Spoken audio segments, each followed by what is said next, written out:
जो सरकारी नौकरी देने वाले संस्थान थे, बीएसएनएल, एमटीएनएल, एयर इंडिया, आप नाम लेते जाइए, लगातार उनको बेचा जा रहा है। 68 लाख करोड़ रुपए का जो सरकारी ठेका देश भर में राज्य और केंद्र की सरकारें देती हैं, उसमें हमारी भागीदारी की 15 लाख करोड़ रुपया एनपीए खाता वही खाते के अंदर डाला गया, जिसको सरकार ने मान लिया है कि ये पैसा वापस नहीं लौटेगा।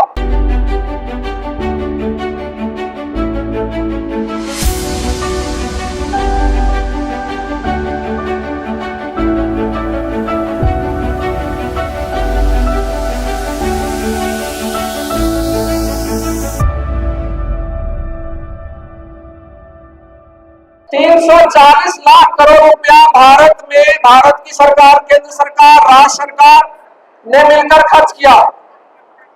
मेरा ये बताने का है कि उस 340 लाख करोड़ में जो नौकरियों के ऊपर खर्च हुआ वो मात्र 3% था। 3% का मतलब कितना होगा? 6 लाख करोड़ रुपया।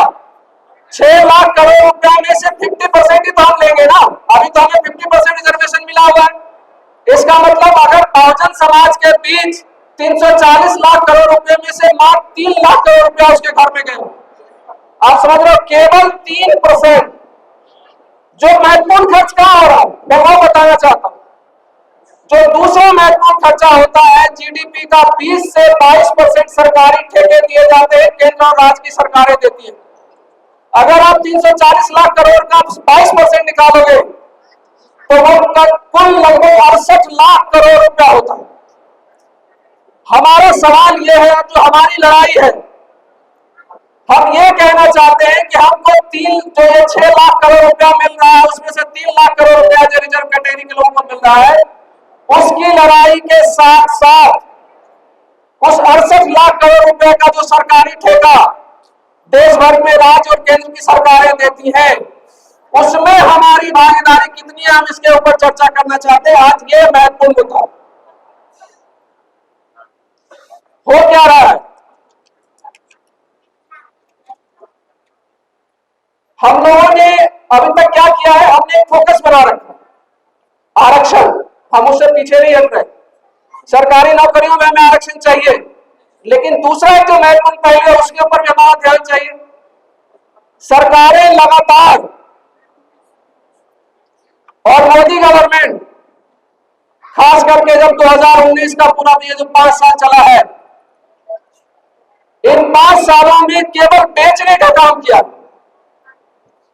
तो अगर आप सोचिए, जब आपके पास जो सरकारी नौकरी देने वाले संस्थान थे, बीएसएनएल, एमटीएनएल, एयर इंडिया, आप नाम लेते जाइए, लगातार उनको बेचा जा रहा है।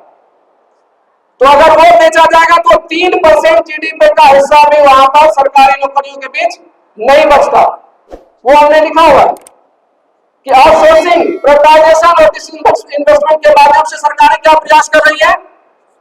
ये सरकार ये प्रयास कर रही है कि नौकरियां ना नौकरी रहेगी, ना आरक्षण का मांग बचेगा। तो हम अपनी लड़ाई को एक स्टेप आगे करते हैं। चलो भैया, नौकरी तो दो ही, लेकिन जो सरकारी ठेके आप दे रहे हो 22% पूरी जीडीपी पर, यह आंकड़ा मेरा नहीं है, ये वर्ल्ड बैंक की रिपोर्ट है 2020 की। और भारत सरकार ने जो फाइनेंस मिनिस्टर है, इसने भी अनाउंस किया था कि लगभग 22% पूरी जीडीपी का हम जो है उसमें देते हैं। सर नेक्स्ट, ये डिटेल्स है कि कौन सी मिनिस्ट्री को कितने पैसे दिए जाते हैं। सबसे हाईएस्ट खर्चा जो है लगभग 6 लाख करोड़ के आसपास डिफेंस का है। हमने पूरा डिटेल दिया, रोड ट्रांसपोर्ट का, रेलवे का, होम अफेयर्स का, केमिकल एंड फर्टिलाइजर्स का और कम्युनिकेशन, ये सारे खर्चे हैं जो डिपार्टमेंट वाइज, मंत्रालय वाइज बांटे गए। और इन सब में किसी का 22%, किसी का 25%, किसी का 20% हिस्सा जो है क्या जाता है, सरकारी ठेके में जाता है। सर नेक्स्ट, ये जो पॉइंट हमने डिस्कस किया,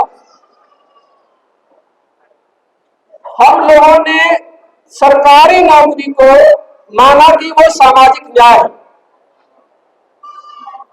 क्यों माना? क्योंकि जब हमें नौकरी मिलती है तो हम ये महसूस करते हैं कि हमें भी सरकार में भागीदारी मिल रही है।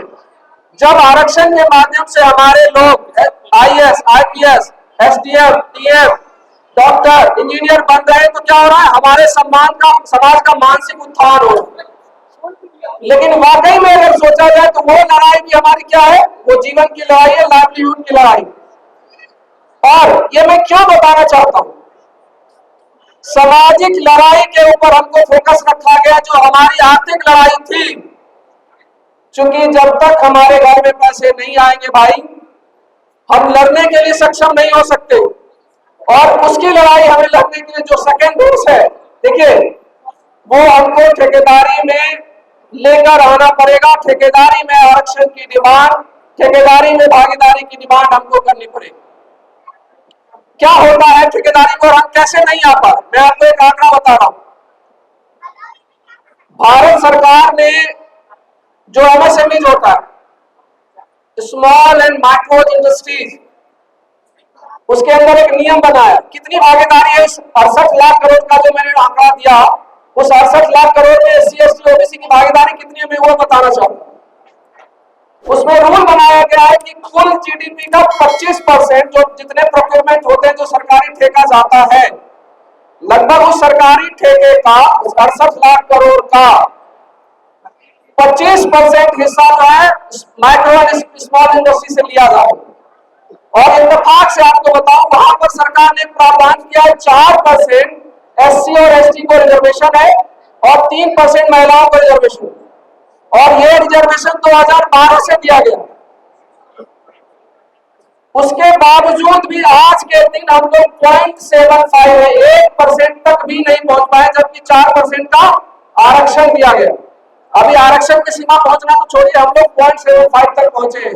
आप ये लगा लो 68 लाख करोड़ का 25% और उस 25% का 0.75% कितना बनेगा, 10-20 हजार करोड़, 20,000, 68 लाख करोड़ का ठेका जा रहा है। वो किसके पास जा रहा है, वो 15% के पास जा रहा है, पूरा का पूरा 68 लाख करोड़। अगर हम उसमें से निकाल पाएंगे तो हद से हद 40 से 50 हजार करोड़ हमारे पास आ रहा है, तो 67 लाख करोड़ रुपया उन सवर्णों के पास आ रहा है, और हम उनसे कैसे टक्कर ले पाए।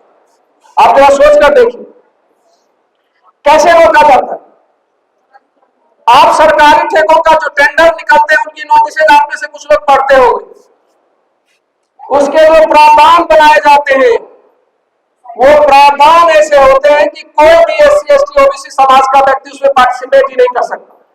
कहीं नहीं लिखा होता कि एससी एसटी ओबीसी वालों को पार्टिसिपेट करने नहीं दिया जाएगा, लेकिन कहते हैं ना जी, सत्ता जिसके हाथ में है, नियम कानून वो बनाएगा, तो अपने हिसाब से बनाए।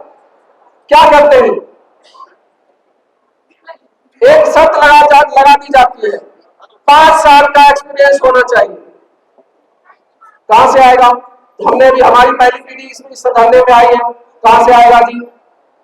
फिर क्या करेंगे, आपका टर्नओवर कितना है, 25,000 करोड़ है, 5,000 करोड़ है, 10,000 करोड़ है, 2,000 करोड़ है।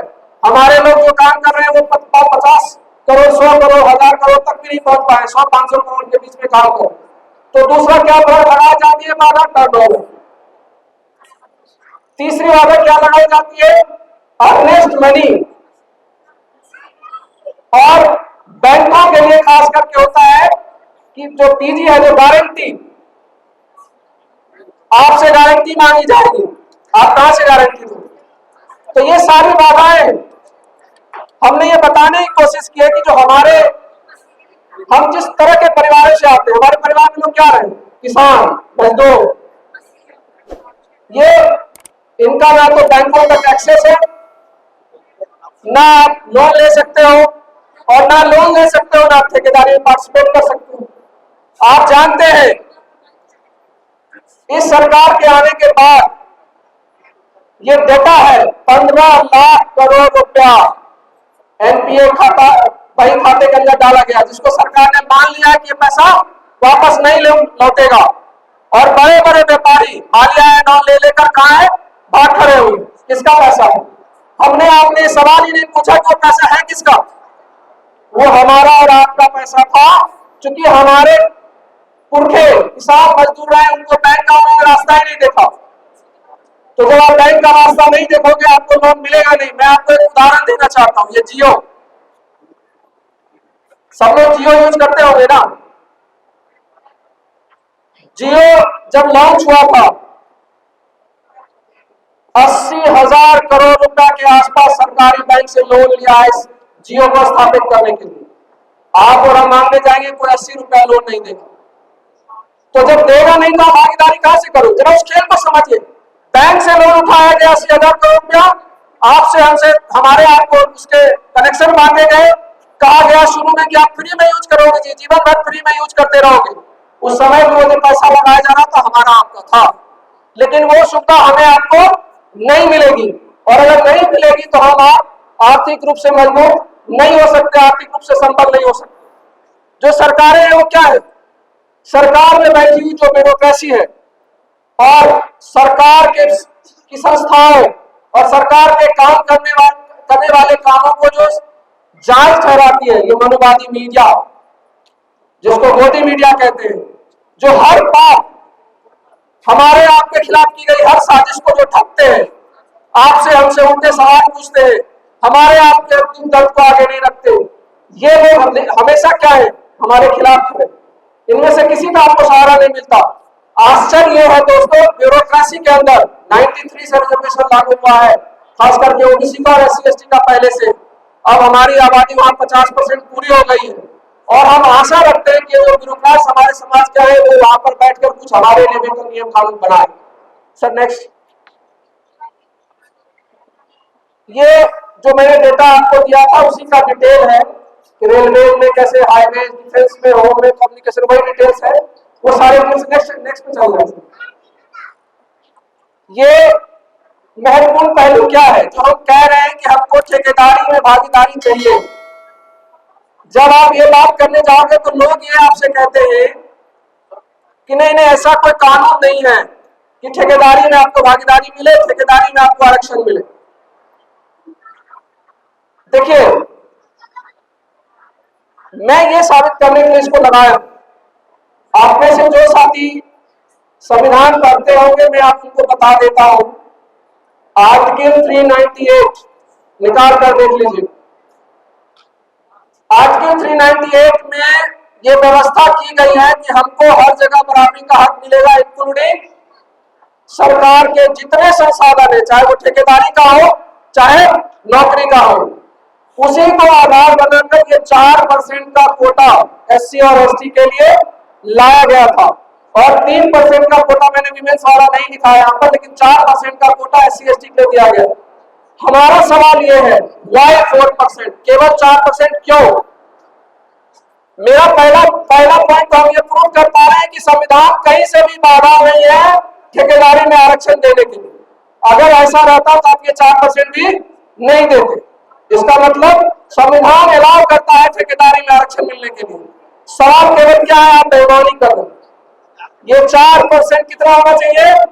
SC को 15% दो, ST को 7.5% दो और OBC को 27% दो। ये 50% का आरक्षण यहाँ पर किया जाना चाहिए। ये हमारी डिमांड है।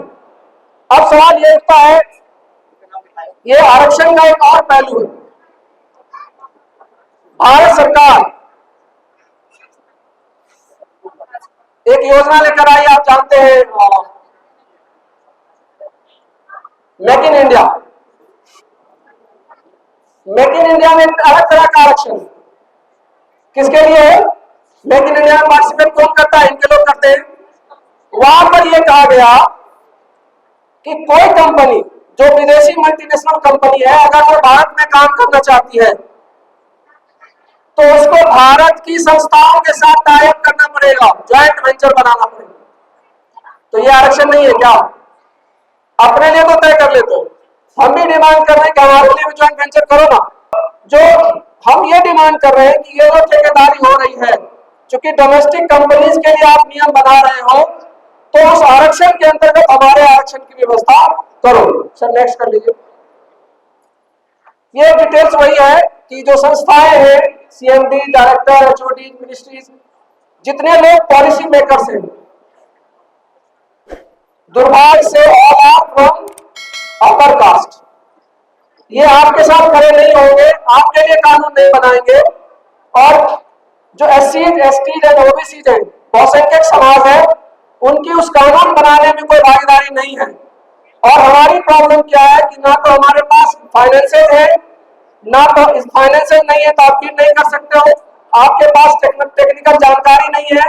और उससे भी बड़ी बात, आप एक चीज को ध्यान रखिएगा, अगर ठेकेदार हमारा भाई होगा, ठेकेदार हमारे समाज का व्यक्ति होगा, तो वो जो मजदूर रखेगा, वो जो श्रमिक रखेगा, वो जो कर्मचारी रखेगा, वो भी हमारे समाज के लोग होंगे। उनकी ठेकेदारी उन कंपनियों में जो बड़े लोग होंगे, चाहे वो क्लर्क हो, सेक्शन ऑफिसर हो, सीएमडी हो, डायरेक्टर्स हो, वो हमारा समाज का होगा। आपसे मैं एक सवाल पूछता हूँ, प्राइवेट सेक्टर की नौकरियों में आपकी जानकारी के लिए बता दूं, ज्यादातर रिकमेंडेशन से नौकरियां मिलती है। जो साथी काम करते हैं प्राइवेट सेक्टर में उनको पता है, आपसे पूछा जाता है रेफरेंसेस लेकर आओ, रिकमेंडेशन लेकर आओ, दलित पिछड़े का रेफरेंस और रिकमेंडेशन देगा कौन? तो प्राइवेट सेक्टर में आप सीएमडी नहीं बन सकते, प्राइवेट सेक्टर में आप डायरेक्टर नहीं बन सकते। उसकी वजह यही है। तो अगर हमने इसको करवा लिया तो आप लिख के रखो कि हमारे बीच के भी लोग बड़े बड़े कंपनियों के ठेकेदार और मालिक बनकर बैठेंगे। देखते रहिए नीलकमल टीवी। आपको अगर हमारा वीडियो अच्छा लगता है तो हमारे चैनल को सब्सक्राइब करिए, वीडियो को लाइक करिए, शेयर करिए। धन्यवाद।